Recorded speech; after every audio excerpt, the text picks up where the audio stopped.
Hello guys, good morning, welcome back to my new vlog. ಇವತ್ತು ಬೆಳಿಗ್ಗೆ ಬೇಗ ಎದ್ದು ರೆಡಿಯಾಗಿ ನೋಡಿ ಪಂಚಲ್ಲಿ ರೆಡಿಯಾಗಿದ್ದೀವಿ. ಇಲ್ಲಿ ನಮ್ಮ ಮಾವ ಕೂಡ ಪಂಚಲ್ಲಿ ರೆಡಿಯಾಗಿದ್ದಾರೆ. ಇವಾಗ ಇಬ್ಬರು ದೇವಸ್ಥಾನಕ್ಕೆ ಹೋಗ್ತೀವಿ. ದೇವಸ್ಥಾನದಲ್ಲಿ ಸಂಧ್ಯಾ ವಂದನೆ ಹೇಳ್ಕೊಡ್ತಾರಂತೆ. ಸೊ ಇವಾಗ ಹಾಗೆ ನಮ್ಮ ಮಾವ ಬಂದರು. ಸೊ ಟೈಮ್ ಕರೆಕ್ಟಾಗಿ ಹೋಗೋಣ ಅಂತ ಸ್ವಲ್ಪ ಹೊತ್ತು ಕೂತ್ಕೊಂಡು ಇವಾಗ ನಡ್ಕೊಂಡು ಹೋಗ್ತಾ ಇದ್ದೀವಿ. ಈಗ ಆಯ್ತು ಹೋಗೋಣ ನಡೀರಿ, ಸಂಧ್ಯಾ ವಂದನೆ ಮುಗಿಸ್ಕೊಂಡು ವಾಪಸ್ ಮನೆಗೆ ಬರೋಣ. ಸದ್ಯಕ್ಕೆ ಅಷ್ಟು ಸಮಾಚಾರ, ಮತ್ತೆ ಬಂದು ಸಿಗೋಣ. ಗಾಯ ಸಿಗ್ತಾರೆ. ಸಂಧ್ಯಾ ವಂದನೆ ಮುಗೀತು ನೋಡಿ. ನಮ್ಮ ಮಾವ ಇಲ್ಲೇ ಇದ್ದಾರೆ. ನಮ್ಮ ಮಾವದು ಮುಗೀತು, ಮುಗಿಯೋಷ್ಟರಲ್ಲಿ 7:30 ಆಯಿತು. ಇವಾಗ ಮನೆಗೆ ಹೋಗ್ತಾ ಇದ್ವಿ, ನಡೀರಿ ಹೋಗೋಣ. ಸದ್ಯಕ್ಕೆ ಮನೆಯಲ್ಲಿ ಅವಲಕ್ಕಿ ಮಾಡಿದ್ದಾರೆ, ಬಟಾಣಿ ಅವಲಕ್ಕಿ. ಇದನ್ನ ತಿನ್ಕೊಂಡು ಮತ್ತೆ ಸಿಗೋಣ.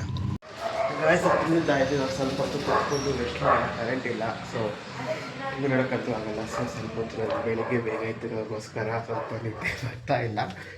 ಅದು ಸ್ವಲ್ಪ ಹೊತ್ತು ಮಲ್ಕೊಂಡು ರೆಸ್ಟ್ ಮಾಡೋಣ ಅಂದ್ಕೊಂಡು ಸದ್ಯಕ್ಕೆ ಸ್ವಲ್ಪ ಹೊತ್ತು ಮಲ್ಕೊಂಡು ಯಾವುದಾದ್ರೂ ಒಂದು ಮೂವಿ ಹಾಕ್ಕೊಳ್ಳೋಣ. ಸೊ ಇವಾಗ ಸನ್ಸ್ಕ್ರೀಮ್ ಹಾಕ್ಕೊಂಡ್ಮೇಲೆ ಈಗಿದ್ದೀನಿ ಸದ್ಯಕ್ಕೆ. ಇವಾಗ ಸದ್ಯಕ್ಕೆ ಮೂವಿ ನೋಡಿಬಿಟ್ಟು ಆಮೇಲೆ ಸಿಗ್ತೀನಿ ಗಾಯ್ಸ್. ನಾವು ಸ್ಟೇಡಿಯಮ್ಗೆ ಹೋಗಿದ್ವಿ ಒಂದು ರೌಂಡ್ ಹಾಕ್ಕೊಬರೋಣ ಅಂತ. ಸೊ ಸ್ಟೇಡಿಯಮ್ಗೆ ಹೋಗಿ ವಾಕಿಂಗ್ ಮಾಡ್ಕೊಬರೋಣ. ಯಾಕಂದರೆ ಬೆಳಗ್ಗಿಂದ ಮನೇಲಿ ಕೂತ್ಕೊಂಡಿದ್ನೆಲ್ಲ ಬರೀ ಫಿಲಮ್ ನೋಡೋದೇ ಆಗಿದ್ದು ಕೆಲಸ. ಅದಕ್ಕೆ ಸ್ಟೇಡಿಯಮ್ಗೆ ಹೋಗಿ ಒಂದು ರೌಂಡ್ ಹಾಕ್ಕೊಂಡು ವಾಪಸ್ ಮನೆಗೆ ಬಂದ್ವಿ.